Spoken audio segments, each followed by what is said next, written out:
Aujourd'hui, dans Histoire de se balader, nous vous proposons de découvrir ou redécouvrir quelques-uns des plus beaux sites et monuments du patrimoine normand. Nous commencerons notre balade en gyropode à Caen sur les traces de Guillaume le Conquérant. C'est un monument historique, mais vraiment à deux pas des maisons. À deux pas des du centre-ville, exactement. Ouais. On prend à gauche. Puis Vincent nous emmènera à Jumièges pour une visite de la superbe abbaye. Avant qu'il nous donne rendez-vous au pied des vestiges du donjon de Vire pour une découverte des trésors de l'ancienne ville fortifiée. Le grand air. Oh là là là là là. Enfin, nous terminerons par une escale à Cherbourg où nous évoquerons l'importance de ce port dans l'histoire de France. Notre position même est stratégique, juste en face de l'Angleterre, poste avancé. Histoire de se balader en route pour les plus beaux sites de notre région.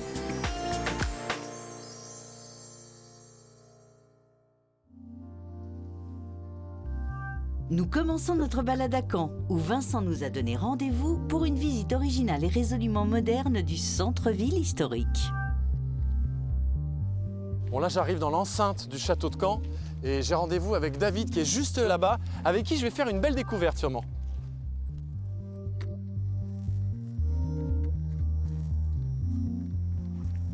Bonjour David. Vincent, Bonjour. bonjour. Enchanté. Je vois que tu es ponctuel, c'est bien. T'as vu, Parfait. Et en plus on m'a dit tu vas faire une activité canon. Alors je vois des canons derrière, mais je vois ça surtout. Oui, ça c'est plus canon. Ça c'est plus canon. Oui, c'est plus canon. C'est quoi cette machine là? Eh ben, ce sont des gyropodes.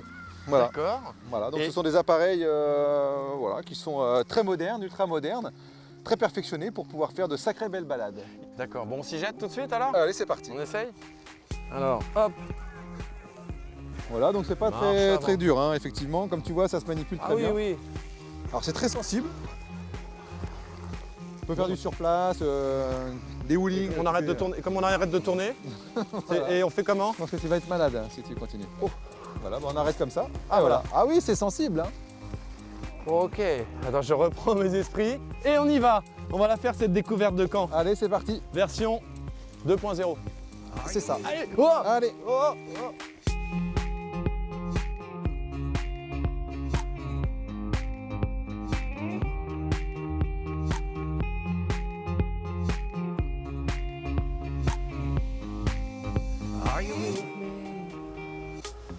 Ah ouais, d'ici on voit bien les remparts, l'épaisseur des remparts. Hein. L'épaisseur des murs, ils sont vraiment énormes. Il date de quand ce château? Alors il est de 1066, donc c'est un château ducal, donc bâti par Guillaume le Conquérant. Ah. Ou Guillaume le bâtard, hein, on l'appelait comme ça aussi. Ouais aussi, oui.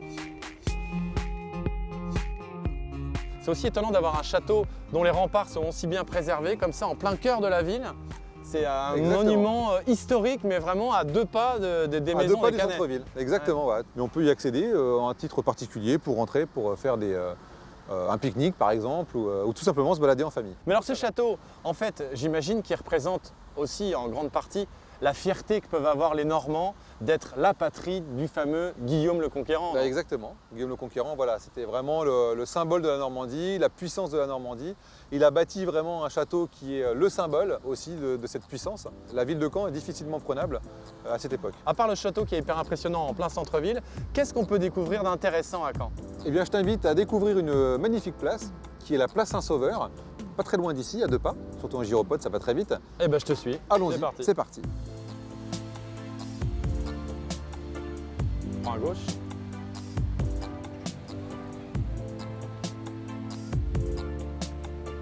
Cette église est assez ancienne, c'est l'église de la rue Froide et c'est vraiment une rue à voir, à visiter. Ah, c'est là où on va alors? Et c'est là où je t'emmène, exactement. D'accord. La rue Froide, pourquoi elle est froide? Eh bien, elle est froide, son ancien nom c'est la Froide rue. Ouais. Et en fait, il y a une rue froide dans quasiment toutes les villes. Et celle-ci est particulière car elle est construite avec 3 virages pour couper le courant d'air. Ah, parce que c'était une rue, il faisait vraiment froid. Il faisait vraiment froid. Ah, attends, je mets ma capuche. On peut y aller. Mets ta capuche et mets tes gants. Et ici sur ta droite, par exemple, tu as l'ancienne université de Caen. Donc il faut imaginer qu'avant 1944, elle se trouvait ici. C'est une ville qui est restée très universitaire. Ah tout à fait, oui. Ah, oui, on compte énormément d'étudiants ici sur Caen. Je crois que c'est 11 000 étudiants, c'est énorme. Du coup, il doit y avoir une bonne ambiance, non? Ah plutôt. Et d'ailleurs à Caen, on a le plus grand festival étudiant de France. environ entre 25 et 30 000 étudiants qui se rassemblent tous les ans pour faire la fête. Face à toi, tu vas donc pouvoir apprécier la belle place Saint-Sauveur. Ah oui. Voilà. Vraiment une très grande et très belle place.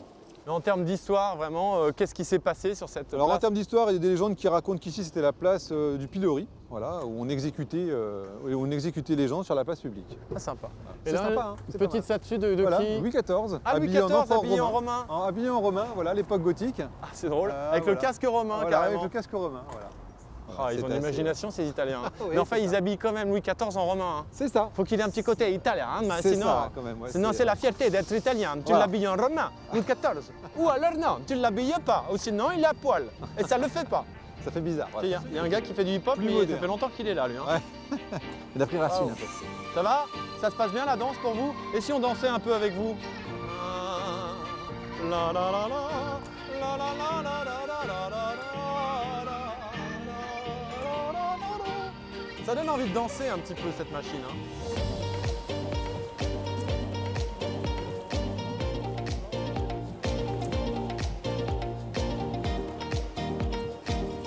Caen était une place religieuse forte, importante.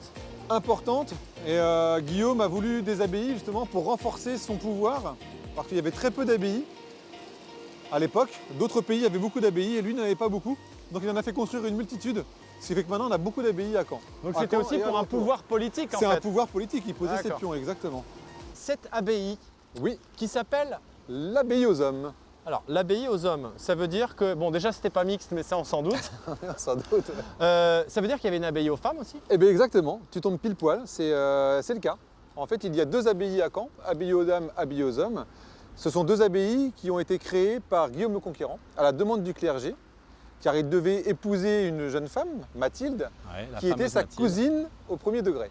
Ah, Donc, d'accord. c'est pas terrible. Et Non, donc, c'est- on va dire, pour se faire pardonner ou pour que ce soit toléré et accepté, voilà, ils ont dû bâtir chacun de leur côté une abbaye.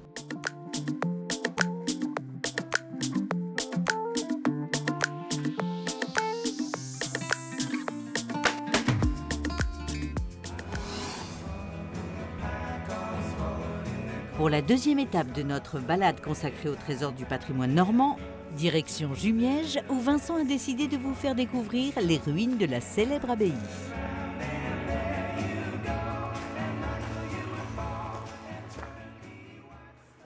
C'est impressionnant comme site. Voilà. C'est paisible. Bonjour Vincent, Ah, ça va Marie-Laure? ça va? Et toi? Très bien, bah, ça ne peut aller que bien quand je suis dans un site comme celui-là. Bah, bienvenue à l'abbaye du Miège. Alors là précisément, on est où dans l'abbaye? On est dans l'église Notre-Dame, qui a été construite à l'époque romane, donc créée par un moine Saint-Philibert en 654. Est-ce qu'il y avait aussi un point stratégique par rapport à l'emplacement de la Seine, puisqu'on est dans un méandre? Alors c'était plus qu'un méandre, c'était une presqu'île. Ah oui. C'est comme ça qu'on définit les caractères iliens des gens ici. Parce que la Seine venait plus près, hein, le méandre a beaucoup bougé. Et donc il y avait aussi cette opportunité de pouvoir vivre de la pêche. Et les moines vivaient de la pêche. Ah, et d'accord. ils avaient même, l'histoire dit ils exploitaient aussi l'huile des cétacés qui venaient jusque-là. On Ah, n'imagine pas que la Seine était une autoroute pour faire vivre tout un territoire. Ah oui, d'accord. Et alors pour se rendre compte un petit peu à quoi ressemblait le quotidien des moines ici, comment ça se passait? Bah, le moine bénédictin, il est beaucoup consacré à la prière, mais il fait vivre le lieu. Il reçoit, donc il y avait l'hôtellerie, il reçoit les pauvres. Selon les époques, la façon de se refermer du monde ou de s'ouvrir au monde a beaucoup évolué. On ne sait pas trop combien de moines il y avait en fait à l'origine. Ça a beaucoup varié, mais ils étaient là pour vraiment s'élever aussi Bien sûr. Ouais. dans ce lieu et de convertir. Ça a été ça aussi. Il y avait beaucoup de cultes païens en Normandie avant qu'arrive l'église. Alors aujourd'hui, cette église, ce site dont une partie est en ruine, tout ça, ça se visite. Oui, oui, le département qui est propriétaire du lieu fait visiter ce lieu à pratiquement 100 000 visiteurs par an. Ah oui, donc c'est un vrai Voilà. succès. C'est un vrai succès parce que c'était à la fois un lieu d'histoire d'architecture, mais aussi un lieu romantique qui a beaucoup inspiré Victor Hugo, George Sand. Et chacun y trouve sa propre vibration, sa propre émotion. Je crois que c'est ce qui est important dans le lieu. Merci Marie-Laure.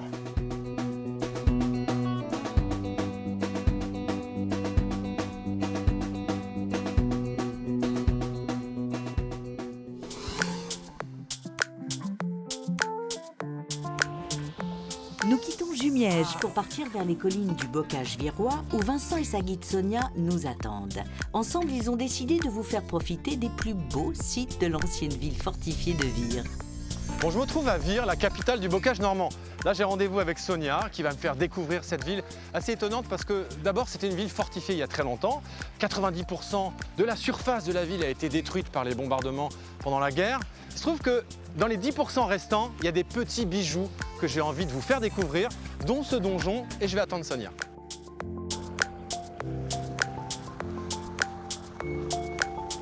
Hop.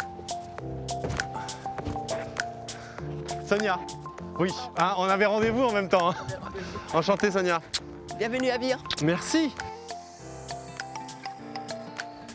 Bon, Vire, c'est la capitale du bocage normand, Oui. mais c'est aussi une ville d'histoire. Alors de l'histoire récente, malheureusement, parce que la ville a été détruite, mais de l'histoire très ancienne. Oui. C'était une ville fortifiée, je crois, c'est ça? C'était une ville fortifiée et tout a commencé ici, en fait, D'accord. au pied du donjon.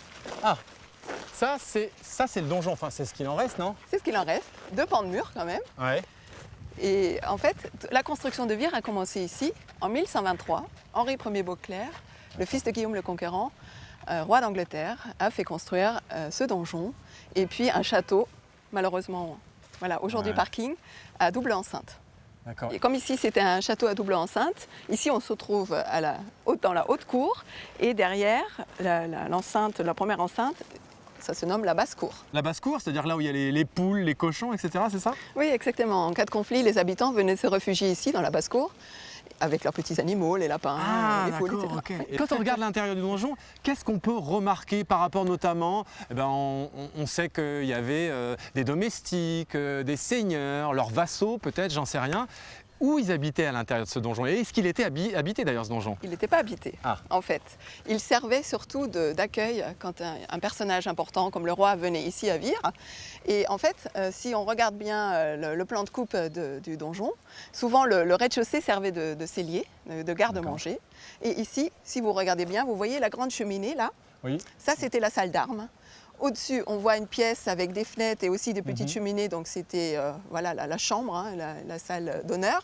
Et au-dessus, le chemin de ronde, qui en fait ici est carré, puisque c'était un des derniers donjons carrés. Alors maintenant je connais l'histoire du donjon. Il y a d'autres choses à voir j'imagine à Vire, non? On y va? Plein de choses.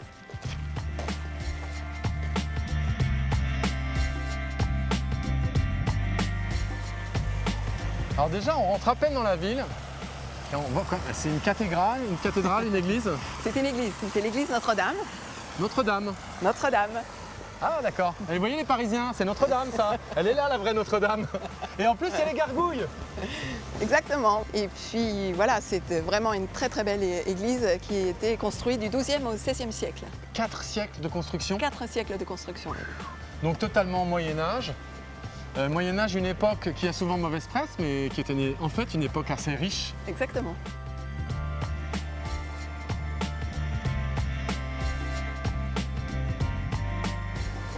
Ah oui, c'est impressionnant ça quand même.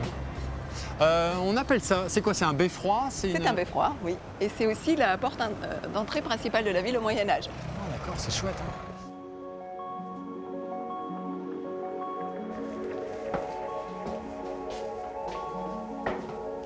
Bon, 46 marches. 46 marches, ok. Ah, ça y est, on est arrivé. On est arrivé. Voilà la surprise. On est arrivé, mais vous allez ouvrir une porte. Voilà. Qu'est-ce qui se passe? Viens avec moi, on va voir. Surprise, surprise. Surprise, on monte là. Ok. Allez, au revoir mon cruel. Ah, un oiseau. Ah, Hitchcock est passé par là. Ah, ça y est. Sonia, je vois la lumière. super. Oui. Ça y est, on est arrivé. Enfin. Ah, Voilà. Faut nous accueillir. comment? Faut nous accueillir.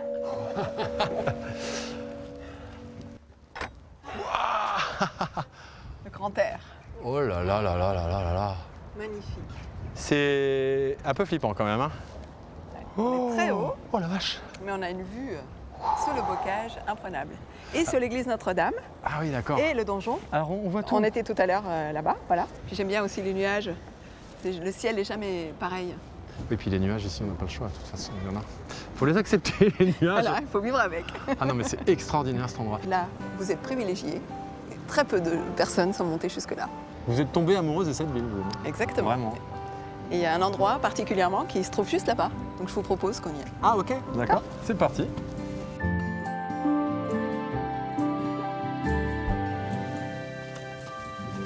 Oh, elle est chouette cette maison. Très très chouette.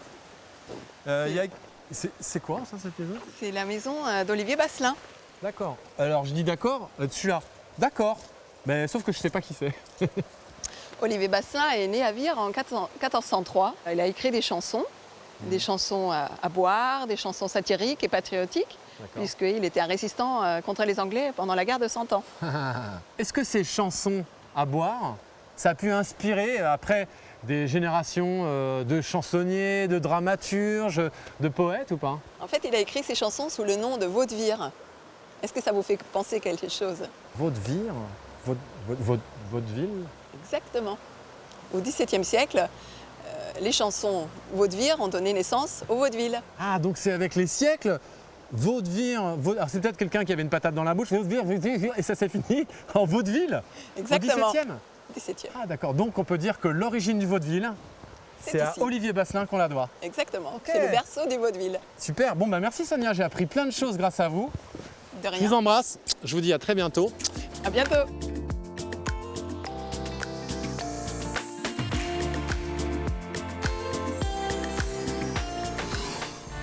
Pour la dernière étape de notre balade, destination Cherbourg, où nous retrouvons Vincent qui a décidé de vous proposer une visite complète de la ville. Son port, ses ruelles secrètes, ses nouvelles applications touristiques et ses plus beaux panoramas.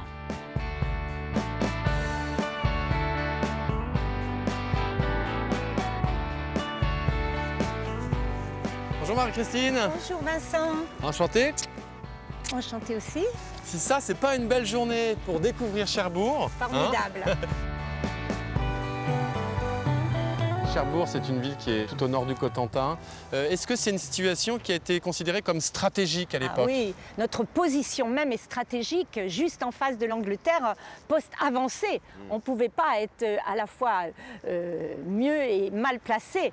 Et d'ailleurs, l'histoire a prouvé que les Anglais ont été souvent ici chez eux. hein. Ils ont eu de longues périodes d'occupation.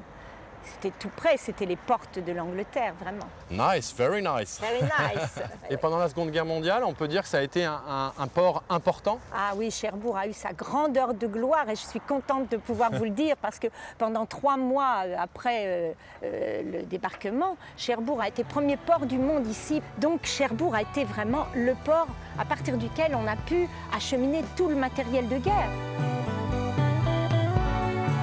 En tout cas, avec ce temps-là, je suis hyper content d'être là. En plus, regardez, avec ces vieux gréments, c'est Superbe. super chouette. Hein. Ben, je vous invite à visiter la ville. Ah bah c'est parti alors.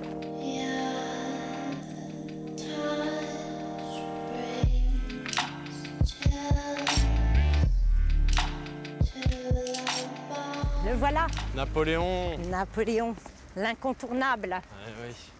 J'avais résolu de renouveler à Cherbourg les merveilles de l'Égypte. Oui, vous savez pourquoi cette phrase est écrite sur le socle? Parce qu'il était mégalo, Napoléon? Il était mégalo, oui, mais c'est pas pour ça. Beaucoup de gens croient qu'il montre l'ennemi anglais. Ah oui. Non, en fait, il montre le port militaire parce qu'il a été le créateur du port militaire. C'est grâce à lui que nous avons quand même ce grand port. Et il a également donc continué les travaux de la rade qui avaient commencé sous Louis XVI, donc à la fin du XVIIIe.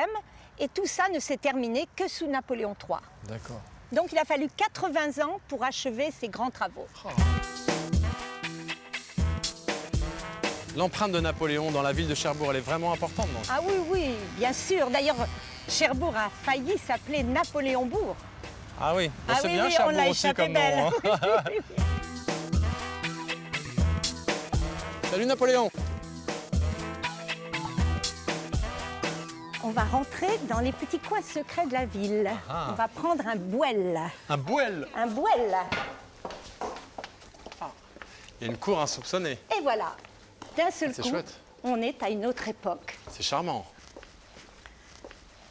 Oui, là, on est dans des quartiers anciens. tout en schiste. Vous voyez le schiste bleu, c'est la pierre du pays. Ici, il y a du schiste partout. C'est vrai qu'en entrant dans une petite ruelle comme ça, donc une bohème, on n'imagine pas forcément qu'il y ait des arrière-cours historiques comme ça. Oui, là. oui. En fait, là, c'est ce qui n'a pas été détruit, qui a échappé à la destruction. Une chance pour nous, parce que, en fait, toute la ville ressemblait à ça. Ah, ça Il doit faut être imaginer magnifique. Cherbourg comme ça.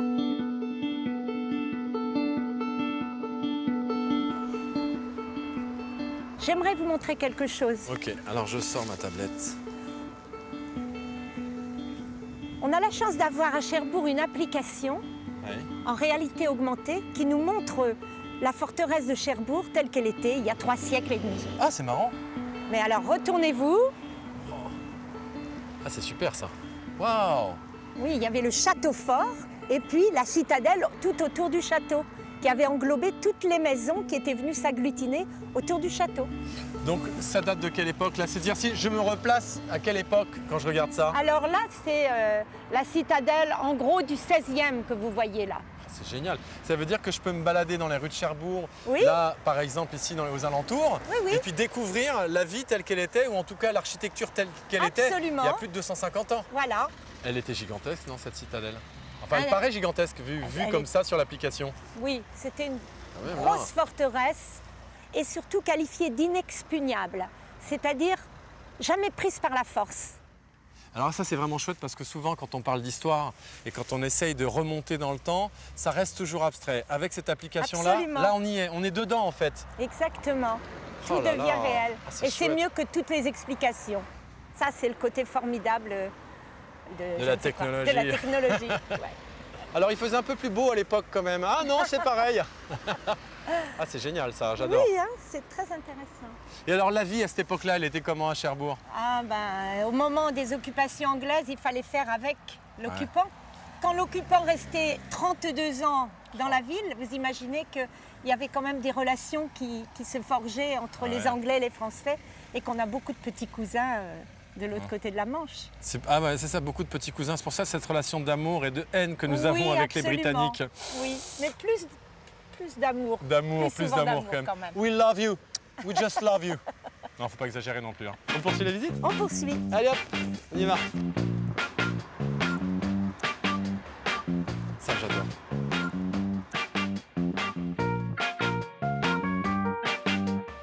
Celui-là qui est un bateau Bateau de suédois, ça. campagne.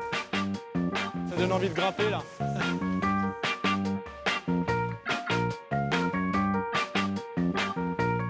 Bonjour monsieur. Bonjour. On vous déconcentre pas trop, vous êtes en pleine création. Il y a une lumière qui inspire ici? Ah oui, très très bien, oui. Regardez. Vous avez du talent en plus. Hein. Merci beaucoup. Allez, bonne continuation. Merci. Au revoir.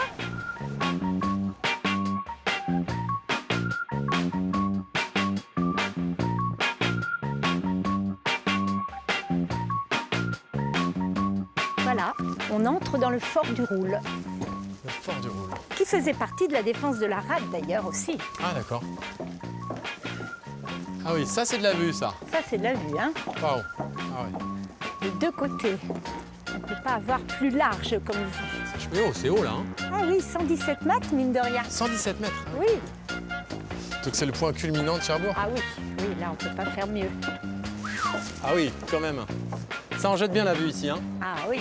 C'est ici qu'on Impressionnant. voit, on prend l'ampleur de la taille de la ville pour le coup. Absolument. C'est pour ça qu'il était indispensable de monter ici. Oui, c'est vrai. Pour que vous preniez vraiment conscience de l'ampleur de cette rade. Jusqu'à ce jour, presque la première rade artificielle du monde, mais paraît-il qu'on vient juste de se faire voler la vedette. C'est En tout cas, récent la plus ça. grande d'Europe, avec 1500 hectares. Elle date de quand la construction de cette rade qui est Alors. finalement une succession de digues au large? En fait, ça a commencé par la construction de la digue du large, la digue centrale, presque 4 km de long. L'exploit de construire un mur en pleine mer. À quelle époque? Et donc ça commence vers 1783. Donc j'imagine que dans ce port, il y a eu des bateaux, des paquebots gigantesques. Le plus fameux était... Vous l'avez deviné, c'était le Titanic.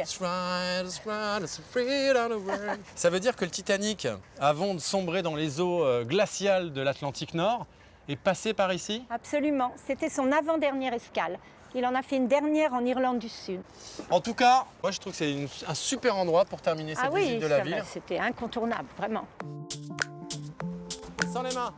Clap de fin pour notre émission consacrée au trésor du patrimoine normand. Vous pouvez retrouver toutes les émissions d'Histoire de se balader en replay sur le site de France 3. À bientôt!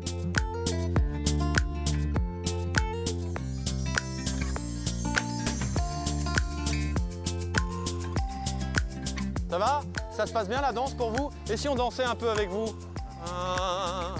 La la la la, la la la la la la la la la. Bon, moi je vais traverser la Seine. D'accord. Je prends un bac. Alors loupe pas ton bac. Hein. D'accord. Louper mon bac, je l'ai déjà fait ça. Du coup, je l'ai pris 2 fois.